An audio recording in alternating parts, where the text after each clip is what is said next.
কারো প্রতি কমপ্লেইন না, সবার কাছে অনুরোধ, প্লিজ সত্য জানার চেষ্টা করেন। এই মিথ্যা, অত্যাচার, নিপীড়ন, দোষারোপ এগুলি হচ্ছে পরাজিত ফ্যাসিস্ট যে শক্তি আছে তার অস্ত্র ছিল। সেই অস্ত্র আমি কেন বহন করব? এই মানুষের, আন্দোলনকারী মানুষের মধ্যে অনৈক্য নিয়ে আসা, দেশকে ডিস্টেবিলাইজ করা, পরাজিত শক্তিকে হাতে অস্ত্র তুলে দেওয়ার অভিপ্রায় এগুলি করা হয়।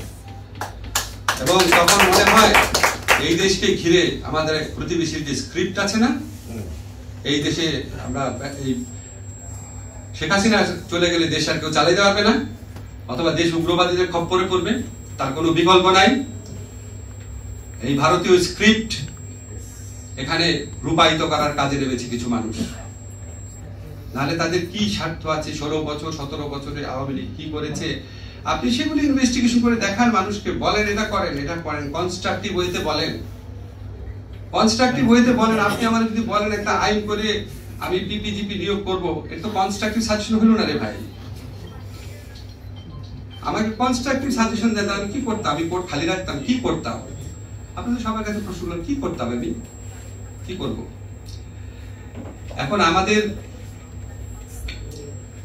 আমাদেরকে যদি আরো সমর্থন করেন, কনস্ট্রাকটিভ সমালোচনা করেন, ঠিক মতো গাইড করেন, এই সরকার যদি সফল হয়, আমরা এই ফ্যাসিস্ট শেখ হাসিনা রেজিমের প্রত্যাবর্তনের স্বপ্নকে ধূলিসাৎ করতে পারবো। আমরা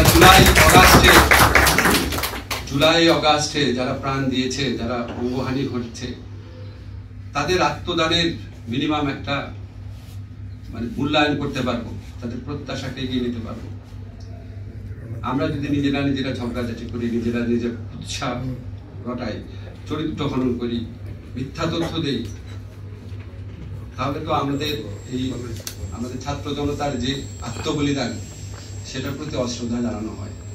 কারো প্রতি কমপ্লেইন না, সবার কাছে অনুরোধ, প্লিজ সত্য জানার চেষ্টা করেন। এই মিথ্যা, অত্যাচার, নিপীড়ন, দোষারোপ এগুলি হচ্ছে পরাজিত ফ্যাসিস্ট যে শক্তি আছে তার অস্ত্র ছিল। সেই অস্ত্র আমি কেন বহন করব? আমার অস্ত্র থাকবে সত্য, ঐক্য,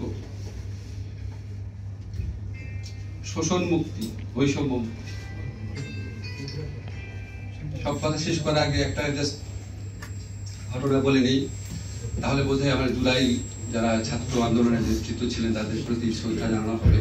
ইনফ্যাক্ট নেতৃত্বটা আমার ধারণা প্রত্যেকটা ছাত্রই ছিল।